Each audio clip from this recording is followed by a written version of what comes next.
Hello everyone. मैं आपको आज नॉर्दर्न ब्लॉटिंग के बारे में बताऊंगी। तो नॉर्दर्न ब्लॉटिंग से पहले मैं आपको ब्लॉटिंग बता देती हूँ। ब्लॉट क्या होता है? ये एक टेक्निक होती है ट्रांसफ़र करने की डीएनए, आरएनए या प्रोटीन्स को। हाँ, तो जैसे कि आपने सुना होगा ब्लॉटिंग पेपर्स होते हैं। तो ब्लॉटिंग पेपर क्या करते हैं? वे ऑब्ज़र्व करते हैं कोई भी चीज़ को। तो ऐसे ही है यहाँ पे ब्लॉटिंग काम करती है। तो ब्लॉटिंग क्या है? 3 टाइप्स की होती है। ब्लॉटिंग 3 टाइप की है। साउदर्न ब्लॉटिंग है, नॉर्दर्न ब्लॉटिंग है और वेस्टर्न ब्लॉटिंग है। तो साउदर्न ब्लॉटिंग जो है वो डीएनए की डिटेक्शन के लिए होती है। किसी भी सैंपल में से यदि हमें डीएनए को डिटेक्ट करना है तो हम साउदर्न ब्लॉटिंग यूज़ करेंगे। यदि हमें आरएनए को डिटेक्ट करना है किसी भी सैंपल से तो हम नॉर्दर्न ब्लॉटिंग करेंगे।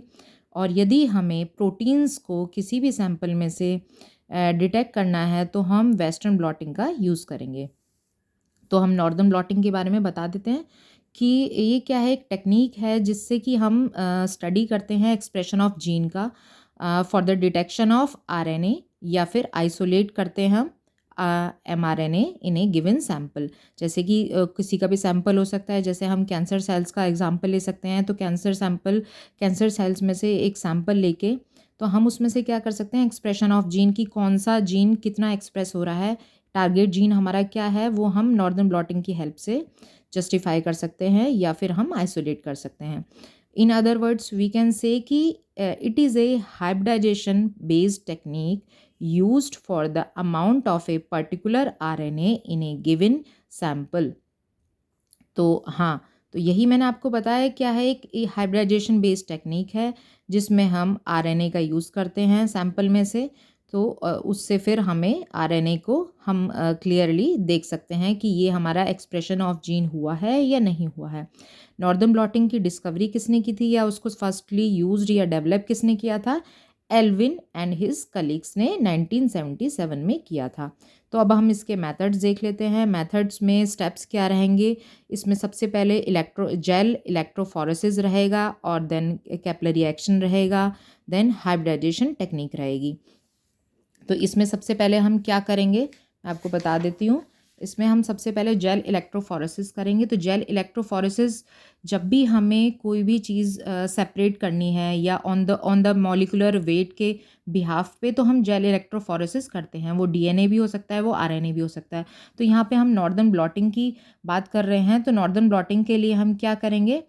आरएनए की बात करेंगे, राइट। तो इसमें क्या है, हम एग्रॉस जेल लेते हैं। तो एग्रॉस जेल क्या करता है, उसके साइजेस के बिहाफ पे उसको अलग अलग करता है। जैसे कि जो बड़े साइजेस वाले पार्टिकल्स होंगे वो ऊपर शो करेंगे और जो स्मॉल वाले पार्टिकल्स होंगे वो नीचे आ जाएंगे, क्योंकि ऑब्वियस है कि स्मॉल वाले पार्टिकल्स की का साइज़ जो है वो कम है, तो उनकी स्पीड जो है वो हाई रहेगी, इसलिए वो नीचे आ जाते हैं। और जो बिग वाले हैं वो स्पीड उनकी हाई नहीं रहती है, तो वो ऊपर ही रह जाते हैं। फिर उसके बाद कैपिलरी एक्शन अपना काम करता है। तो कैपिलरी एक्शन में क्या है, वो downward to upward movement show करेगा। तो RNA bands move toward blotting paper through capillary movement from downward to upward direction. फिर क्या है, हाइब्रिडाइजेशन टेक्निक होती है। हाइब्रिडाइजेशन वो तभी करेगा जो आरएनए प्रॉब है। आरएनए प्रॉब क्या है, अपने कॉम्प्लीमेंट्री स्ट्रैंड ढूंढ लेता है। तो वो क्या करता है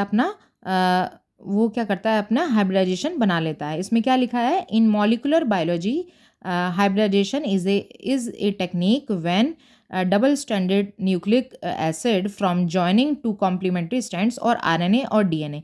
मतलब हाइब्रिडाइजेशन टेक्निक किसी के लिए भी यूज़ हो सकती है, आरएनए के लिए या डीएनए के लिए। तो मैंने आपको बता दिया है स्टेप्स क्या होते हैं। जैसे कि हमने एक सैंपल यूज़ किया, सैंपल टिश्यू लिया, किसी का भी ले सकते हैं, कैंसर सेल का एग्जांपल है यहाँ पे। तो उसमें से हमने आइसोलेट किया आरएनए। फिर हमने क्या किया, सेपरेट किया of RNA particles by gel electrophoresis. उसके बाद मैंने आपको जेल इलेक्ट्रोफोरेसिस की सारी प्रोसेस बता दी है कि कैसे क्या होता है। उसके बाद हमने ब्लॉटिंग लिया ब्लॉटिंग पेपर से। उसके बाद जब ब्लॉटिंग हुई उसके बाद वो नायलॉन मेम्ब्रेन पे पेस्ट हो गया। फिर आरएनए ट्रांसफर्ड हुआ टू द नायलॉन मेम्ब्रेन, वही पेस्ट हो गया जो मैंने आपको बताया। उसके बाद the blot membrane is wash to remove unwanted probes, जो भी छोटे मोटे, जो क्योंकि हमें जो बेसिकली टारगेट जीन है या एक्सप्रेशन ऑफ जीन जिसका चाहिए वही हमें चाहिए, तो जो भी अनवांटेड होंगे वो रिमूव हो जाएंगे। We use radioactive probes so that it will be fluorescent. हाँ, क्यों हम इसमें क्या है प्रॉब यूज़ करते हैं, वो भी रेडियो एक्टिव प्रॉब्स मार्केट में बहुत सारे मिलते हैं। तो इसमें इससे क्या होता है, वो जो भी होगा जहाँ भी उसको एक्सप्रेस करना होगा वो क्या करेगा, एक लाइट शो करेगा, फ्लोरेसेंट शो करेगा with the help of UV rays. तो जहाँ पे भी ये प्रोब अपना स्टैंड बनाने की कोशिश करेगा वो उसका कॉम्प्लीमेंट्री स्टैंड होगा। जहाँ पे भी हमें हाइब्रिडाइजेशन शो होगा, जहाँ पे भी हमें हाइब्रिडाइजेशन दिख जाएगा, तो हम सोचेंगे, हम देखेंगे कि यहाँ पे एक्सप्रेस हमारा जीन हो चुका है। तो जो जो हमें चाहिए था वो हमें मिल जाएगा। तो probe will be make complementary RNA और called hybridization. Then we can check the gene of expression कि जीन हमारा एक्सप्रेस हुआ है या नहीं हुआ है।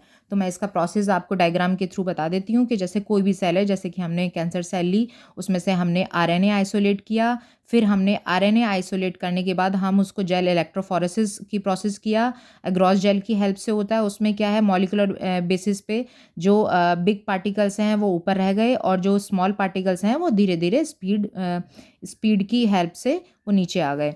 उसके बाद हम क्या करेंगे, ये पूरा प्रोसेस होता है, एक हम एक वो लेंगे, उसमें क्या करेंगे कि हम बफर सॉल्यूशन ट्रांसफ़र करेंगे और यहाँ पे हम नायलॉन शीट लगाएंगे, एग्रॉस जेल यूज़ करेंगे, कैपलरी पेपर यूज़ करेंगे, वॉटमैन पेपर हो सकता है वो, पेपर टॉवल यूज़ करेंगे जिससे कि वो अब्जॉर्व होता रहे और जो मूवमेंट है वो डाउनवर्ड टू अपवर्ड ही होगा और धीरे धीरे धीरे वो अपना पूरा काम करता रहे। और फिर उससे वेट रखेंगे ऊपर, जिससे कि वो उस पर थोड़ा सा प्रेशर जनरेट हो। प्रेशर होगा तभी वो जो आरएनए के पार्टिकल्स हैं वो नायलॉन शीट पे पेस्ट होंगे।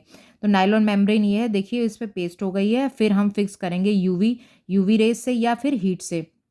फिर हम लेबल प्रॉब यूज़ करेंगे, लेबल प्रॉब यूज़ करके फिर वो क्या करेगा, अपना धीरे धीरे कॉम्प्लीमेंट्री स्टैंड बनाना शुरू कर देगा। जहाँ पे भी कॉम्प्लीमेंट्री स्टैंड बनेगा वो हम एक्सरे के थ्रू विजुलाइज कर लेंगे, जिससे कि हमें पता चल जाएगा कि यहाँ पे जीन का एक्सप्रेशन हुआ है या नहीं हुआ है। तो जब भी हमें, जैसे मान लो कैंसर सेल्स में हमें पता है ऑन्कोजीन्स होते हैं और सप्रेसर जीन्स होती हैं। तो सप्रेसर जीन्स की जो है मतलब नंबर्स जो हैं उसके कम हो जाते हैं, ऑन्कोजीन्स के ज़्यादा हो जाते हैं, तभी हमें कैंसर डिजीज़ हमारी डायग्नोज होती है। तो उसमें क्या है, हम डायग्नोज करने के लिए भी कर सकते हैं कि कौन सा एक्सप्रेशन ज़्यादा हो रहा है जीन का, और यदि हम उसकी डोजेस चला रहे हैं, उसको मेडिसिन्स दे रहे हैं, तो मेडिसिन से पेशेंट का ये पता चल जाएगा कि मेडिसिन्स वो काम कर रही है नहीं कर रही है। ये सारी चीज़ें हमें इस ब्लॉटिंग टेक्निक के थ्रू पता चल जाती हैं। Thank you.